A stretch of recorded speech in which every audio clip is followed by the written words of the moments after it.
Hello and welcome to the first video in the Conversion Pivot series. Many people think that conversion is all about persuading your prospect to purchase at the end of the pay-per-click process, and certainly that's one small part of it.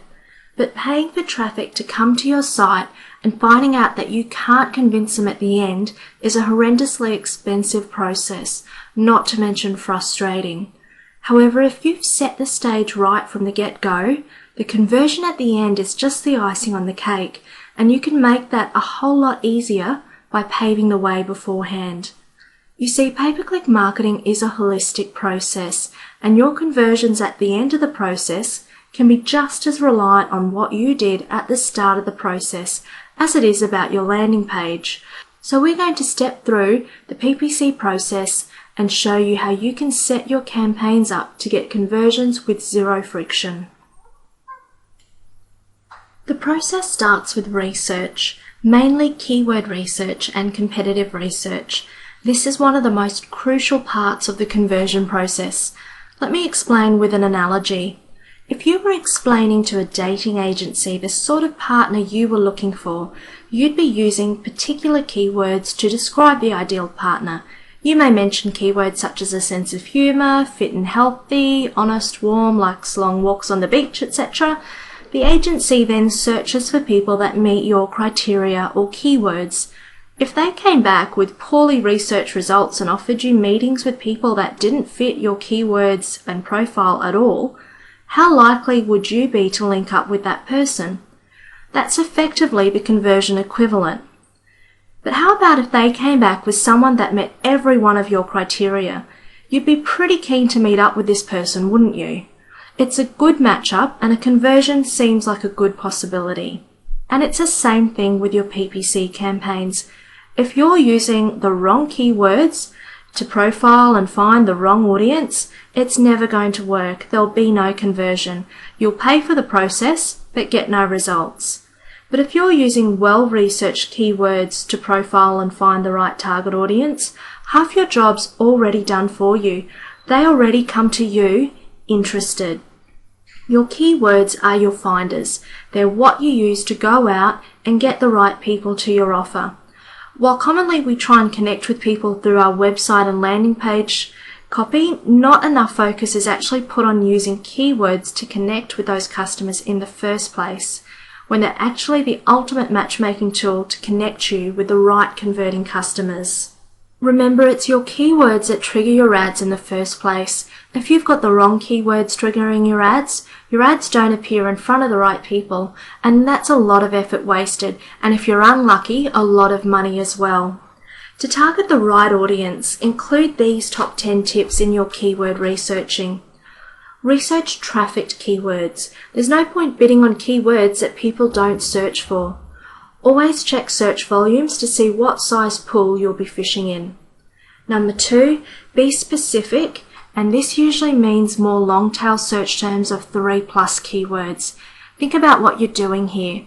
By adding more relevant keywords to a broad or general keyword, it's like putting a laser sight on a rifle. You're zeroing right in on your target market with focused keywords that they're likely to use. You're also hitting people at a more advanced stage of the purchase cycle, and this is critical. You don't want to be wasting money on bringing tire kickers to your website. Ideally, you want to bring the people who are post-research and now have their credit card out and ready to buy. For example, the keyword bike could bring in ridiculous amounts of people, including people looking for new bicycle sales, used bicycle sales, motorbikes, motorbike reviews, bike repairs, bike tours, bike parts, bike shops, bike clubs, and the list goes on. None of these may be relevant to your product, or even if they are, it could be so broad that only a minute percentage converts and you're running at a loss with all your click costs. How about though a search term such as Pro Gear E80 electric bike prices? Does that sound like someone ready to take action? This is just one example of many. Commonly though, the keywords you want to use to find likely converts are more specific. often using particular product names and combined with keywords that indicate they're past that research stage. For example, keywords like prices, buy, order, etc. Basically action keywords. So look for specific keywords that connect with people that are ready to buy, and you'll find your conversion rate can go up dramatically. Next, mind the different versions of the same keyword. Research misspellings and typos. Someone searching for precise keywords that happens to mistype or misspell a word is still just as targeted. For example, someone searching for accommodation with one M or two M's still needs accommodation. In the same way, make sure you cover your bases with plural, singular, hyphenated, non-hyphenated, merged versions of words, abbreviated versions of your targeted keywords too. Also use jargon if applicable. If your audience is likely to be using jargon or industry-related terminology, include these in your search term list as well. They'd be very targeted keywords.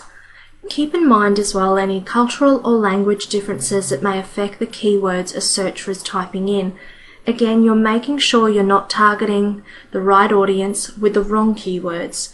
For example, if you were targeting the US with baby products, you'd be saying baby diapers, whereas here in Australia, it would be baby nappies. Next, look for keywords related to problems and their solutions. Remember, the searcher is typing a query into the search query box to provide them with the right answer in the form of your ad. Look to connect with them on keywords that are related to the problems and solutions they're looking for. For example, a keyword containing the problem that someone might search for is tinnitus cure. And another example where the solution is stated is stop ringing in ears. Either of these problem or solution related keywords would be targeted for a product that offered a cure for tinnitus sufferers. And number 7, don't forget to include domain names as keywords. If someone types in the URL directly into the search box rather than the address bar, you've got opportunity for precise targeting at a lower cost here. And if possible, and not in violation of trademark, see if you can include keywords on competitor names, brands, and industry experts, particularly if those names are based on major keywords. Someone looking for these may be well interested in your product. They just need to be informed about it via your ad. For example, someone searching for weight loss shakes may be open to shakes and flavours offered by another program. Also find lateral keywords and complementary keywords. By looking laterally or branching out from your base keyword, you can find more search terms that your target audience may be looking for. For example, if you sold custom surfboard covers, these complement surfboards, so you may write on the back of surfboard searches in order to connect with that audience. A more lateral example could be if you were selling supplements and you target players of various sports to market your supplements to. Of course, you don't want to branch out too far here. The goal is to be targeted to improve your conversions, so test your keywords to make sure they're performing and monitor lateral keywords closely. Lastly, use different verbs and adjectives. Searchers also use certain keywords combined with the main keywords to find the best results. For example, if you're marketing an acne product, acne and pimples may be two of your staple keywords. However, the competition and cost for these may be very high without a sufficient return. However, someone may tag on a verb to these keywords such as curing or clearing acne or pimples. They may also use different adjectives such as natural, best, or fast acne cures. So while you may see a glut of possible keywords brought back by a keyword tool, particularly if you're using Google's free keyword tool, you should shortlist your keywords further and use these tips to find keywords that bring you people that are genuinely after your product and far more likely or easier to convert. Just a note on negative keywords, it's also worth a special mention to include negative keywords in your campaigns and research these almost the same way as your bid keywords. So as you conduct your keyword research, you'll find many keywords that don't apply, but don't discard them too quickly. See if they could be useful as a negative keyword to further qualify your traffic and filter out the people that aren't really looking for your product. While they're not used to connect with your target audience in the same way that bid keywords are, they are a must-have for making sure you don't connect with the wrong audience. And best of all, they're free, they increase your click-through rates, and they reduce your click costs. Step 2 now, we have qualifying ad creative. So once you've set your keywords loose to find you prospective converting customers, it's time to use your ads to both attract the right customers again and filter out any non-buyers that slip through before they click on your ad and waste your money. It's a second line of defense, if you like. You want the genuine buyers and let your competition soak up the costs with the tire kickers. This is still a really crucial step because as good as your keyword research is, your ads could still appear in front of non-converting searches, particularly with broad match keyword types. Qualifying ad creative sorts converters from the non-converters again. So here are the top 10 tips to fine-tune your ad creative, and you may have seen some of these under the traffic pivot video to increase click-through rates. That these following tips are with the goal of upping your conversion rates specifically. So look at competitors' ads firstly, particularly competitors that are regularly up there in the ad ranks. You can usually bet that consistent competitors are making money rather than losing, so what they're doing is probably working for them. You can research your competitors and see if you can borrow any ideas that will also work for you. Secondly, include keywords. Now, while this also has the impact of raising click-through rate, it serves another purpose. It makes it really clear what your ad is offering and what the destination site is about. So anyone who's slipped through the keyword targeting and been presented with the ad, but was not really after your product, has the information in the ad text and knows it's not what they were after, so there isn't a wasted click. For example, say you specialize on repairing pool or billiard tables and you bid on pool table repairs. Someone who's looking for a new pool table may see your ad through broad matching, but with pool table repairs clearly in the ad text, they know there's no point clicking on your ad to find a new pool table, so it's not a wasted cost to you. Third, include price or amounts related keywords. So including price is a great way to qualify prospects in two ways. One, it clearly says that you're selling something, blowing off the people looking for freebies. And two, it filters through people that are interested in paying that price point. If you're also among the cheapest, price is a great way to settle a competitive difference. And price should be tested carefully because all products and offers can vary, and some may or may not be successful with the price included in ad creative. You may also prefer to qualify the price once a searcher gets to the landing page instead. Including geographic regions is a great way to qualify the right traffic too. While it's also used for raising click-through rates, it's used in a slightly different way for raising conversions.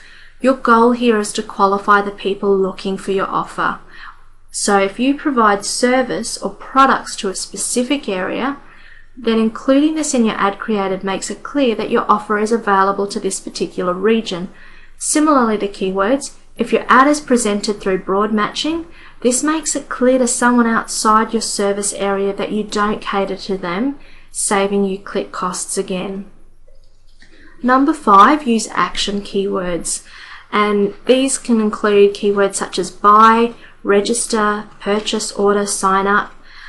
Make it very clear to the searcher the action expected of them. Someone who's just looking to download a free torrent is not about to click on an ad that clearly states they have to pay for the privilege. These types of action keywords qualify searchers that are likely to convert and interested in taking the action you're requesting. Number 6 is using a related call to action, and this may sound like the one above, but it's slightly different and it's directly related to a call to action. And I'm not just saying use any old call to action here. I'm recommending you use a related call to action to the service you provide, and this could be different for everyone. So match it to your specific offer, and this is probably best understood through an example. Let's say you sell secondhand skateboards. A call to action using the word review or compare is not necessarily the best fit for the product. You could get lots of clickers wanting to read reviews or compare a host of skateboards that you don't actually offer. They don't find what they want and you pay for a click without a conversion. If you market payday loans, a relevant call to action may be apply online rather than register. The same applies to if you state download instantly, making it clear that the product you offer is digital rather than a physical product that requires shipping and possibly delays and charges. This can also help with click-through rate as well as qualifying traffic that's ready to take the action you want. Number 7, offer bonuses and time-sensitive offers, and this can clarify what you're offering. For example, a $20 gift certificate with every purchase, or free delivery for orders over $59, or a bonus gift with purchase, all make it plain that you're offering something of value in exchange for their action or conversion. Freeloaders need not click. These kind of bonuses also help immensely with click-through rate, so it's a win-win. Next we have ad scheduling, and you could get a huge click-through rate in late hours of evening but find that conversions are not so good. Conversely, mid-morning may be quieter but converts like crazy. Check out your conversion activity and use ad scheduling to make the most of your peak conversion times to prevent wasted click spend and improve your rate of conversion. In a similar way, you may find different search engines convert better than others, either due to the audience demographic of the search engine and/or different types of ad copy. So for this reason, you should also test different ad creative and combinations of ad creative. The Speed PPC Advanced Setup tab makes this split testing a breeze. Different ads may work better at certain times, and if your business is seasonal, then targeting your ad creative with seasonal terms, for example Christmas, can yield better results. Always test new ads for both improving click-through rates and conversion rates, and this is a continual process. At this point, you've now finished most of the qualifying process to find converting customers, using your keywords and ads to do this. The next step is your landing page, which becomes more of a persuasion tool than a qualifier. However, if you've done the qualifying well throughout the initial process, persuading your visitors to order or sign up or whatever your target outcome is becomes far easier because you've set it up way back from the start. After you've created targeted ads that qualify your visitors, you should be sending them through to a landing page that clearly, and I emphasize clearly, carries on from the keywords and ads. While this is good practice also for promoting quality score, it's extremely important for converting your customers. The more relevant you are to what they're looking for, the more likely they are to convert, just like our dating or matchmaking example at the start. So the more targeted you can be with those keywords, the more they'll feel like they've found a match made in heaven, and one of the best ways to accomplish this is through dynamic landing pages. In the second video of the Conversion Pivot series, you'll learn some tricks of the trade with dynamic landing pages and find out how to use them to your advantage. Thanks for watching.